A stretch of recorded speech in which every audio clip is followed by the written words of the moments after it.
एक समय की बात है। एक छोटे से गांव में दो भाई रहते थे, सोनू और मोनू। मोनू बहुत कर्मठ और धार्मिक स्वभाव का था। वह हर रोज सुबह जल्दी उठकर मंत्रों का उच्चारण करता, मंदिर के काम करता और अपने सारे काम समय पर निपटा लेता। दूसरी तरफ सोनू थोड़ा आलसी था। वह ज्यादातर समय घर में लेटा रहता, पढ़ाई करते करते नींद ले लेता और कामों में भी थोड़ी ढील कर देता। गांव वाले अक्सर सोनू का मजाक उड़ाते थे और उसे नकारा समझते थे। लेकिन सोनू की एक आदत बहुत खास थी। हर सुबह जब मोनू जोर जोर से मंत्रों का उच्चारण करता, सोनू वही लेटे लेटे शांत मन से सारे मंत्र सुनता रहता था। कोई यह बात नहीं जानता था। एक दिन गांव से एक बड़े और विद्वान ब्राह्मण गुरुजी का गुजरना हुआ। गांव वाले उन्हें सम्मान देने के लिए इकट्ठा हुए।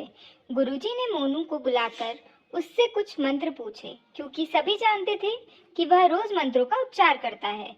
लेकिन जैसे ही गुरुजी ने कठिन मंत्र पूछे, मोनू सकपका गया। वह कुछ बोल नहीं पाया।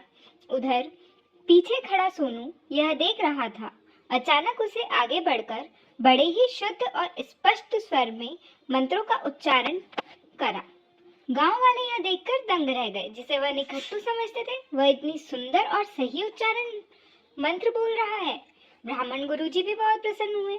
उन्होंने पूछा, बेटा, तुम इतने शुद्ध मंत्र कहाँ से याद किए?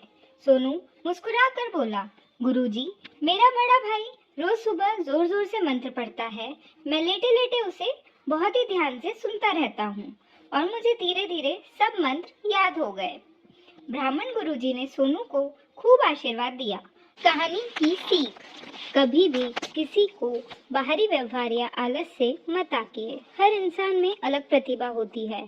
सुनने और सीखने वाला बिना दिखावे के भी महान ज्ञान हासिल कर सकता है। ज्ञान किसी से भी कहीं भी मिल सकता है, बस मन में ग्रहण करने की इच्छा होनी चाहिए। कभी किसी का मजाक नहीं उड़ाना चाहिए, कल को वही सबसे आगे निकल सकता है। Thank you for watching us.